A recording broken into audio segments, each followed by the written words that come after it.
Hello viewers, I am Gautam Bahadur. Welcome back to my channel English Grammar by Gautam Bahadur. আজকের বিষয়টি একটি ছোট্ট বিষয়ের উপর, সেটা হচ্ছে প্রিপোজিশন। তো চলুন শুরু করা যাক। প্রিপোজিশন পিছনের বোর্ডে কয়েকটি চিত্রের মাধ্যমে একটি প্রিপোজিশন দেখা যাক।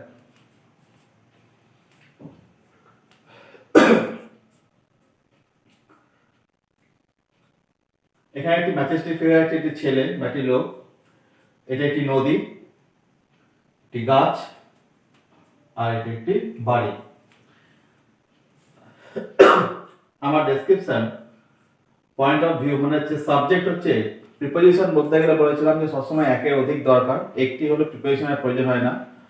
তাহলে এখানে থাকতে হবে কি একটা সাবজেক্ট মানে যাকে কেন্দ্র করে বলা হচ্ছে, আর সেই সাবজেক্টটা কোথায় অবস্থান করছে, অর্থাৎ কোনো একটা ব্যক্তি বা কোনো একটা বস্তু কোথায় অবস্থান করছে। তাহলে কোনো একটা ব্যক্তি বা বস্তু যেটাকে কেন্দ্র করে সাবজেক্ট আছে সেটাকে বলা হয় ল্যান্ডমার্ক বা বেস। তাহলে এখানে দুটো থাকবে, সাবজেক্ট প্রিপোজিশন আর ল্যান্ডমার্ক বা বেস। প্রিভিয়াস ভিডিওতে আমি যখন প্রিপোজিশন করেছিলাম সেক্ষেত্রে আমি প্রিপোজিশনটা এভাবে বুঝিয়েছিলাম যে সাবজেক্ট প্রিপোজিশন আর ল্যান্ডমার্ক অথবা বেস, এইভাবে। তাহলে আমি সাবজেক্ট এখানে পয়েন্ট অফ ভিউ হচ্ছে এখানে এই লোকটি ম্যান। তাহলে ম্যানের এখানে দেওয়া আছে কি দেখতে পাচ্ছে না, এখানে একটা নদী আছে, নদীর ওপারে আছে গাছ, আর গাছেরও পিছনে আছে একটা বাড়ি। তাহলে এক্ষেত্রে এর দৃষ্টিভঙ্গিতে এই গাছের অবস্থান কোথায় আর এই বাড়ির অবস্থান কোথায়? আমরা দেখতে পাচ্ছি দুটোই নদীর ওপারে, কিন্তু নদীর ওপারে হলো দুটো কিন্তু একই জায়গায় না। তাহলে কি করে বলবো? তাহলে প্রথম ক্ষেত্রে আমি যখন এই গাছের অবস্থান বলবো তখন কি বলবো না, গাছটা কোথায় আছে? গাছটা আছে নদীর অপর দিকে। তাহলে অপর দিকে কি হবে? তাহলে বলা হবে হচ্ছে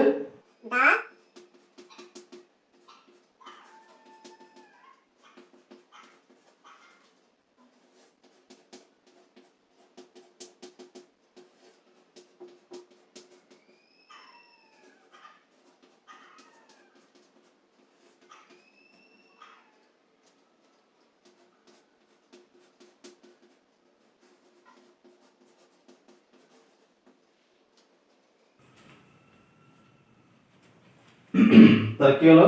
The tree is on the other side of the river. তাহলে গাছটি কোথায় হলো? গাছটির অবস্থান কি হচ্ছে না, গাছটির অবস্থান হচ্ছে নদীর অপর দিকে। তাহলে এটা কি হলো? on the other side of। এই প্রিপোজিশন ফ্রেজটা এখানে বসতে হলো। তাহলে কোনো কিছুর ওপারে, অর্থাৎ এই নদী বা রাস্তা যাই হোক যেটাকে মাঝখান দিয়ে চলে গেছে, তাহলে সেটাকে এই গাছের অবস্থান বলতে গেলে কি, the tree is, তাহলে ট্রি হচ্ছে এখানে সাবজেক্ট, ট্রিটা কোথায় আছে? on the other side of the river। তাহলে এখানে দুটো হলো, একটা হচ্ছে রিভার আর একটা হচ্ছে ট্রি। এই ট্রি আর রিভার কোথায় অবস্থান করেছে? তাহলে বোঝা যাচ্ছে যে রিভার ট্রিটা অবস্থান করেছে নদীর অপর দিকে। তাহলে এই ব্যক্তি যখন দেখছে ট্রিটাকে কোথায় দেখছে না, ট্রির অবস্থান দেখছে নদীর অপর দিকে। তাহলে the tree is on the other side of the river। তাহলে এই বাড়িটাও তো নদীর অপর দিকে আছে, তাহলে কি বাড়িটা আমি একই রকম ইউজ করব, the house is on the other side of river। তাহলে তো দুটো সমান হয়ে গেল। তাহলে অ্যাকচুয়ালি দুটোই নদীর ওপারে আছে, কিন্তু আমি কি করে বুঝাবো যে এটা আগে আছে আর এটা তার পরে আছে? তাহলে যখন দেখবো যে দুটোই ওপারে আছে কিন্তু দুটো একই জায়গায় নয়, একটা আছে আগে এবং একটা আছে তার অনেক পরে, তাহলে এক্ষেত্রে প্রিপোজিশনটা একটু অন্যরকম হবে। তাহলে এই ব্যক্তির দৃষ্টিভঙ্গিতে কি দেখা যাচ্ছে না, এবার হচ্ছে এই বাড়িটার সাথে নদীর সম্পর্ক, অর্থাৎ কোথায় অবস্থান করছে এই বাড়িটা নদীর, আর বাড়ি আর নদীর মধ্যে সম্পর্ক স্থাপন করবে। তাহলে কাকে কেন্দ্রবিন্দু করব না, আমি যাকে চিহ্নিত করছি সে হচ্ছে সাবজেক্ট। তাহলে এটা হয়ে গেল হচ্ছে বিষয় মানে সাবজেক্ট, আর কোন ল্যান্ডমার্কের বা কোন বেসের অবস্থান করছে, অর্থাৎ এর অবস্থান কোথায়, এই গাছ না নদী। যদি গাছকে করা যায় তাহলে গাছের সঙ্গে এর সম্পর্ক বোঝাবে, যদি নদীকে করা যায় তাহলে নদীর সঙ্গে সম্পর্ক বোঝাবে। তাহলে কি হচ্ছে না নদী থেকে এই বাড়ির অবস্থান কোথায় সেটা বোঝাবে। কে দেখছে, এই ব্যক্তি দেখছে। তাহলে কি দেখছেন, তাহলে যাকে বলছি সে হচ্ছে সাবজেক্ট, তাহলে বাড়িকে বলছি দ্য হাউস।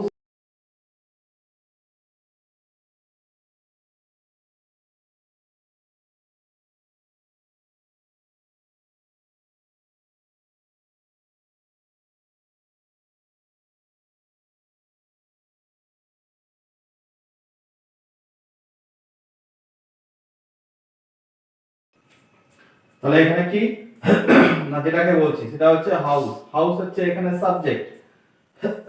আর এই হাউসের অবস্থানটা কোথায়, কার নিরিখে, রিভার। তাহলে এখানে দুটো নাউনের মধ্যে সম্পর্ক বোঝাচ্ছে, এই নাউন আর এই নাউন। তাহলে এই নাউনটা অর্থাৎ হাউসটা রিভারের কোথায় অবস্থান করছে, তাহলে house is beyond the river. তাহলে ট্রি ইজ বিয়ন্ড বলছি না, হাউস ইজ বিয়ন্ড বলছি। কারণ কি না নিয়ম হচ্ছে এরকম, যদি কোনো কিছু পিছনে হয় তাহলে পরে যেটা কাছে আছে সেটাকে আমি বলবো অন দি আদার সাইড, অথবা পাস্টও বলা যায়, পাস্ট দ্য রিভারও বলা যেতে পারে, যদি অতিক্রম করে গেছে, অথবা অন দি আদার সাইড সব থেকে ভালো হয়। তাহলে অন দি আদার সাইড, কিন্তু এরও পিছনে আছে এইটা, তাহলে এটা বাড়িটা গাছেরও পেছনে, তো সেই কারণে এখানে বলা হবে হচ্ছে বিয়ন্ড। দুটোই পেছনে আছে, দুটোই নদীর পেছনে আছে, কিন্তু এই নদীর পেছনে নদীর সঙ্গে দূরত্ব এটা যতটা আছে তার থেকে বেশি দূরত্ব বাড়িটা আছে। তাই যেটা অধিক তার দূরত্ব, যেটা আরো ওপারে আছে সেটাকে আমি করব বিয়ন্ড, আর যেটা কাছে আছে সেটাকে করব অন দি আদার সাইড। তাহলে এটা হয়ে গেল বিয়ন্ড আর এটা হয়ে গেল on the other side. The house is beyond the river.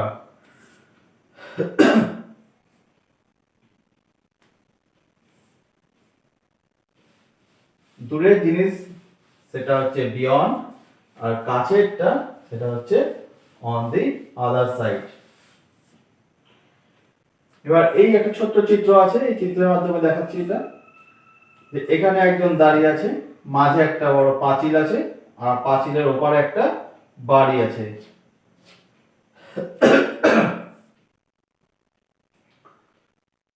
তাহলে এটা যেমন নদী ছিল, নদীর ওপারে গাছ, তারও ওপারে বাড়ি, এখানেও তেমন এই ব্যক্তি আর বাড়ির মাঝে একটা পাঁচিল আছে। তাহলে কি আমি এখানে কি বসাবো, এখানেও কি আমি অন দি আদার সাইড বলবো, না এর সঙ্গে আরো কিছু বলা যেতে পারে। এর সঙ্গে আর একটা কথা মিস করবো, সেটা হচ্ছে বিহাইন্ড। যখন দুটোর মধ্যে যদি একটা প্যারালাল ডিসটেন্স থাকে, অর্থাৎ সমান্তরাল জায়গা থাকে, একটা প্লেন থাকে, তো সেক্ষেত্রে আমি অন দা আদার সাইড বা পাস্ট ইউজ করব। কিন্তু দুটোর মধ্যে যদি একটা উঁচু নিচু থাকে, অর্থাৎ উঁচু জায়গা পরে আছে, এটা একটা পাঁচিলটা একটা উঁচু জায়গা তার পেছনে আছে, অর্থাৎ পেছনে আছে লুকিয়ে যেন আছে, সেই ক্ষেত্রে আমি স্পেশালি বিহাইন্ড ইউজ করব। অন দি আদার সাইড ব্যবহার করা যায়, কিন্তু আমি বিহাইন্ড ইউজ করব। কারণ কি না এটা ওর পেছনে আছে, এর মাঝে একটা উঁচু জায়গা আছে, এখানে কিন্তু উঁচু জায়গা নেই, বরঞ্চ নিচু জায়গায় ছিল, একটা ফ্ল্যাট, একটা সমান্তরাল জমি আছে, কিন্তু এখানে সমান্তরাল নাই, এখানে একটা ঢেকে রেখেছে, একটা উঁচু বিল্ডিং আছে যার পেছন দিকে আছে বা যার ওপারে আছে। তাহলে এক্ষেত্রে আমি ইউজ করব বিহাইন্ড। তাহলে এবার কাকে কাকে চিহ্নিত করছি, যাকে চিহ্নিত করব সেটা হচ্ছে সাবজেক্ট। এটা হয়ে গেল সাবজেক্ট, বাড়িকে চিহ্নিত করছি। তাহলে বাড়ি কোন স্থানের নিরিখে চিহ্নিত হচ্ছে, এই পাঁচিল, এই পাঁচিলের, তাহলে কি বলবো,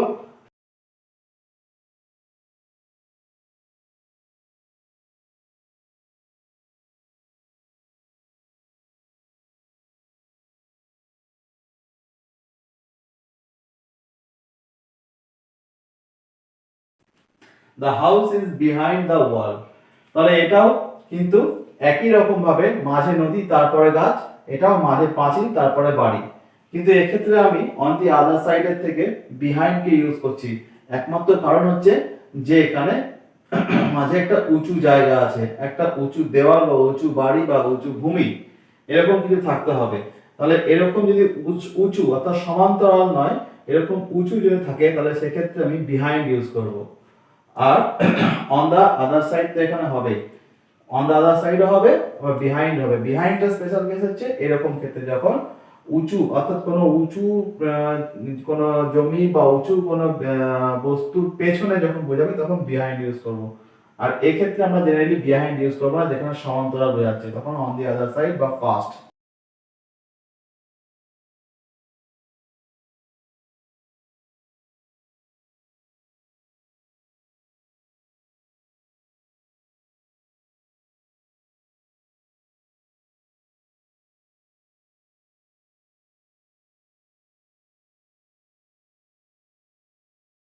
The house is on the other side of the wall। তাহলে on the other side দুটো কেসেই ব্যবহার করতে পারছি, সেটা সমান্তরাল হোক বা উঁচু জায়গার পেছনেই হোক। কিন্তু সমান্তরাল ক্ষেত্রে আমি বিহাইন্ড ইউজ করতে পারছি না, কিন্তু উঁচু জায়গার পেছনে হলে আমি বিহাইন্ড ইউজ করছি। তাহলে এবার প্রশ্ন হচ্ছে, তাহলে বিহাইন্ড কি কোনো সমান্তরাল জায়গার পেছনে হবে না? হবে, কিন্তু সেক্ষেত্রেও একটু এমফ্যাটিক স্টাইলে হয়, একটু এমফাসাইজ একটা জোর দিয়ে বলার ক্ষেত্রে বলা হয়। যেমন আমি এখানে এই উদাহরণটা বলতে পারি যে মাঝের এই দাগটা হচ্ছে একটা বর্ডার, ভারত আর India and Pakistan, India and পাকিস্তানের বর্ডার হচ্ছে এইটা। তাহলে আমি এখানে একজন ইন্ডিয়ান আছে এবং সে বলছে কি বলছে বলছে যে বর্ডার ক্রস করো না বা বর্ডারের পেছনে যেও না। তাহলে এখানে কি বলবো?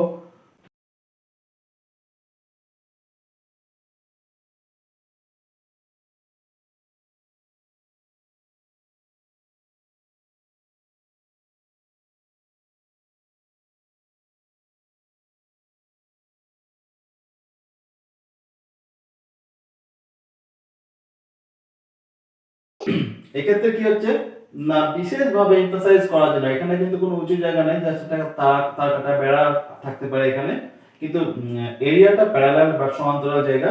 কিন্তু এক্ষেত্রে এমফাসাইজ করার জন্য অর্থাৎ জোর দিয়ে বলার জন্য যে বিহাইন্ড দা বর্ডার লাইন, অর্থাৎ বর্ডার লাইনের ওপারে যেও না, এইরকম সেন্সে আমরা বিহাইন্ড ইউজ করতে পারি। বা অথবা যেটা কমন দেখা যায় যে কোনো কিছু পেছনে অর্থাৎ লুকানো যাবে, আড়াল করা যাবে এরকম কিছু, যেমন হচ্ছে behind the wall, behind you, তোমার পেছনে এরকম করে আছে। এগুলো হচ্ছে স্প্যাটিয়াল সেন্সে অর্থাৎ কোথায় অবস্থান করেছে, অর্থাৎ দুটো কংক্রিট বস্তু বা ব্যক্তি যেটাকে দেখতে পাই তাদের একে অপরের কোথায় অবস্থান করেছে এগুলোকে স্প্যাটিয়াল বলা হয়, অর্থাৎ স্থানগত অবস্থান বলা হয়। স্প্যাটিয়াল বলতে হচ্ছে এখানে দুটো নাউনের স্থানগত অবস্থান। সেই রকম ক্ষেত্রে আমরা বিহাইন্ড আর on the other side of এইগুলোকে ব্যবহার করতে পারি। তাহলে এই ছিল হচ্ছে বিহাইন্ড আর অন দি আদার সাইড এর ব্যবহার।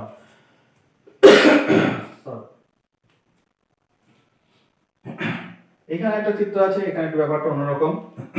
যে দেখা যাচ্ছে একজন কেউ যাচ্ছে, একটা ব্যক্তি, এখানে একটা ব্যাংক আছে, তার সামনে দিয়ে রাস্তা চলে গেছে। তবে সে ব্যাংকে কি প্রবেশ করছে? এখানে ব্যাংকে প্রবেশ করছে না, সে চলে যাচ্ছে। তাহলে তার এই যাওয়াটা এই ব্যাংকের সঙ্গে তার অবস্থান এটাকে আমি নির্ধারণ করব। তাহলে এখানে হচ্ছে কাকে নির্ধারণ করব?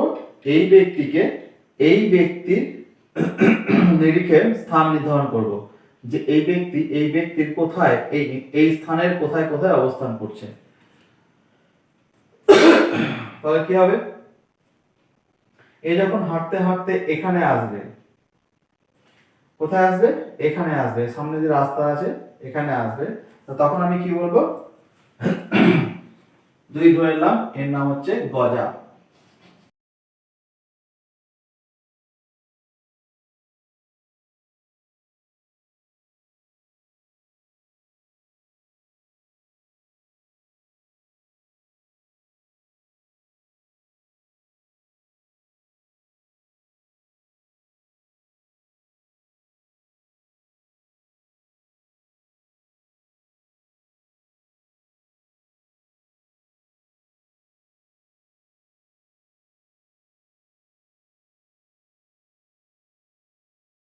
ব্যাংক।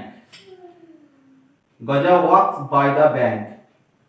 তাহলে বাই কখন বসাচ্ছি না, যখন সে ব্যাংকের খুব কাছে আছে, আশেপাশে আছে, ব্যাংকে অতিক্রম করেনি, তখন বলছি ওয়াক বাই দ্য ব্যাংক। অর্থাৎ বাই মানে হচ্ছে খুব নিয়ার, কোনো জিনিসের কাছে কিন্তু টাচ করে থাকবে না, টাচ না করে খুব আশেপাশে আছে, এইরকম জায়গাকে বাই বলা হয়। তাহলে গজা ওয়াক বাই দ্য ব্যাংক, অর্থাৎ ব্যাংকের সামনে দিয়ে পেছন দিয়ে যাই হোক, কিন্তু যেখান দিয়ে যা কিন্তু খুব কাছে আছে, কিন্তু টাচ করেনি বা প্রবেশ করেনি, এরকম সেন্সে ওয়াক বাই দ্য ব্যাংক হচ্ছে। আবার যখন হাঁটতে হাঁটতে হাঁটতে হাঁটতে হাঁটতে হাঁটতে যখন পেরিয়ে চলে গেল, ব্যাংক ছাড়িয়ে চলে গেল, তখন কি বলবো,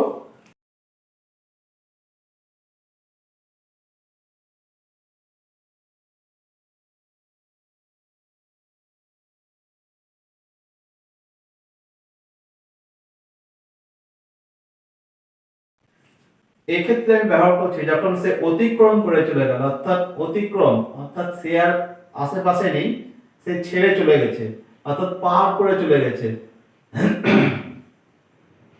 অর্থাৎ on the other side of bank, মানে ব্যাংকের ওপারে চলে গেছে, তখন কি বলবো, পাস্ট।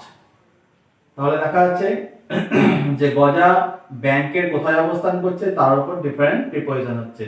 যখন দিচ্ছি যে ব্যাংকের আশেপাশে আছে কিন্তু ব্যাংকে প্রবেশ করেনি, ব্যাংকে টাচ করেনি, তখন আমি বলাচ্ছি বাই। আর যখন দেখছি যে বেরিয়ে চলে গেল, অর্থাৎ অতিক্রম করে চলে গেল, তখন করছি পাস্ট। আজকের বিষয়টি ছিল হচ্ছে এই কম্পিউটারের উপরই, এখানে শেষ করছি। বিষয়টা যদি ভালো লাগে বা ইন্টারেস্টিং লাগে বা এই ধরনের ভিডিও যদি আরো দেখতে চাও এই প্রিপারেশনের উপরে, তাহলে আমাকে কমেন্ট করো, জানিও। কারণ কমেন্ট আর সাবস্ক্রাইব এবং লাইক এটাই আমাকে সামনের দিনে এই ধরনের ভিডিও বানাতে প্রেরণা দেবে। অপেক্ষায় থাকলাম তোমাদের সাবস্ক্রিপশন, কমেন্ট এবং লাইকের। ততক্ষণের জন্য ভালো থেকো আর দেখতে থাকো আমার ইউটিউব চ্যানেল। আবার দেখা হবে, ধন্যবাদ।